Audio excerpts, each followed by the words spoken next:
Anotem aí, dia 3 de março de 2026. Nessa data, o céu noturno vai apresentar um dos seus espetáculos mais, digamos, dramáticos, um eclipse lunar total. Muita gente conhece esse evento por um nome bem mais impactante, a Lua de Sangue. Então vamos mergulhar nisso e desvendar de vez o mistério por trás dessa cor tão intensa. Pois é, essa é a grande questão, não é? Porque, de repente, durante um eclipse, nosso satélite, que é todo prateado, se transforma numa bola avermelhada. Adianto que não é mágica nem um presságio ruim, mas sim um fenômeno da física, da luz, que é absolutamente fascinante. Antes da gente ter a ciência para explicar, a humanidade criou histórias incríveis para dar sentido ao que via no céu. Para os incas, é um jaguar cósmico devorando a lua. Lá na Mesopotâmia, a culpa era de demônios. Na China, um dragão. Essas lendas só mostram o quanto esse evento sempre mexeu com a gente. E por mais que essas histórias sejam fantásticas e façam parte de todo um passado mítico do fenômeno, a explicação real é, na minha opinião, tão ou mais impressionante que qualquer lenda. A verdade não está nos monstros, e sim na dança dos planetas e na física da luz. Para entender o eclipse, primeiro a gente precisa entender a coreografia celeste que faz tudo isso ser possível. É um balé cósmico. A palavra-chave aqui é syzygia. Nome estranho, eu sei, mas é o termo astronômico para um alinhamento perfeito, retinho. Durante um eclipse lunar total, a Terra se mete exatamente no meio do caminho entre o Sol e a Lua.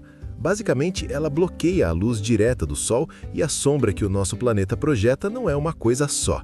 Ela tem uma parte externa, mais fraquinha, a penumbra, onde o escurecimento é bem sutil, e tem o miolo, o núcleo escuro e denso, chamado de umbra. É quando a Lua mergulha de cabeça na umbra que a mágica, ou melhor, a física, acontece. E por que isso não acontece todo mês, em toda a Lua cheia? A resposta está numa pequena, mas importantíssima inclinação de 5 graus na órbita da Lua. É esse detalhezinho que faz com que, na maioria das vezes, a Lua passe um pouco por cima ou por baixo da sombra da Terra. O alinhamento perfeito é coisa rara. Ok, beleza, a Lua está na sombra, mas isso ainda não explica por que ela fica vermelha. Então, qual é o segredo? O ponto central de tudo é este. A grande protagonista dessa história é a nossa atmosfera. Sem ela, a Lua simplesmente ia sumir no céu, viraria uma bolinha preta e invisível. Pensa na nossa atmosfera como um filtro de luz gigante. Quando a luz do Sol passa de raspão por ela, as partículas de ar espalham para todo lado a luz de ondas curtas, o azul, o violeta. É por isso que nosso céu é azul. Só que a luz de onda longa, o vermelho e o laranja, essa consegue passar direto. E mais, ela é levemente desviada ou refratada bem para dentro da sombra da Terra. Pensem bem nisso. A luz que pinta a Lua de vermelho é, na verdade, a luz de todos os nasceres e pores do Sol do nosso planeta acontecendo ao mesmo tempo e sendo projetada na superfície da Lua. É uma ideia de tirar o fôlego, não é? Agora que a gente já entendeu o porquê, vamos ao que interessa, o quando e o onde para esse evento de 2026. Bom, esses são os horários universais, o horário UTC. A fase parcial, que é aquela quando a mordida escura começa a aparecer, se inicia às 9h50. Mas o grande show, a totalidade, quando a Lua fica toda vermelha, vai durar quase 1 hora, cerca de 58 minutos, começando às 11h04. A pergunta de R$1 milhão. E aqui no Brasil, vamos conseguir ver essa maravilha? Então, a má notícia é que a fase total, aquela do vermelhão, não vai ser visível do nosso território. A Lua vai se pôr antes.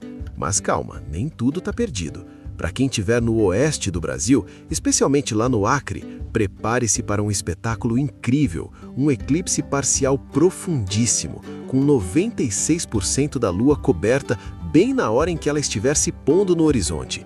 Imagina a cena, uma visão rara e super dramática. E para quem faz questão de ver o espetáculo completo, anota aí na sua agenda, 26 de junho de 2029. Essa vai ser a nossa próxima grande chance de ver uma lua de sangue em sua totalidade, do comecinho ao fim. Agora, uma curiosidade rápida. Enquanto a gente está aqui na Terra admirando as cores, a Lua passa por uma mudança de temperatura brutal. Como ela não tem atmosfera para segurar o calor, a temperatura na superfície pode cair mais de 100 graus Celsius por hora durante um eclipse. É um verdadeiro choque térmico. Para a gente fechar, vamos mudar um pouco o nosso ponto de vista e enxergar esse evento de umas maneiras diferentes. Esse eclipse de março vai acontecer na chamada Lua de Minhoca. É um nome dado por povos nativos norte-americanos para a época em que o solo descongela e as minhocas voltam a aparecer. Um sinal da primavera. É uma conexão bem bonita entre o céu e a terra. Já pararam para pensar como seria a vista do outro lado? O que um astronauta lá na Lua veria durante esse evento? Da superfície da Lua, o que a gente chama de eclipse lunar, seria na verdade um eclipse solar. A Terra, um disco preto gigantesco, passaria na frente do Sol e em volta da Terra se formaria um anel de fogo, um anel vermelho brilhante. E esse anel seria a nossa atmosfera, brilhando com todos os amanheceres e tardeceres do mundo. É uma ideia de tirar o fôlego, não é? Então, no final das contas, a lua de sangue não tem nada de presságio. Ela é, na verdade, um autorretrato. É a nossa própria casa, a nossa atmosfera, pintando a cara da lua com a luz de todos os nossos crepúsculos. É um reflexo que nos lembra da beleza, às vezes frágil, do nosso lugar no cosmos.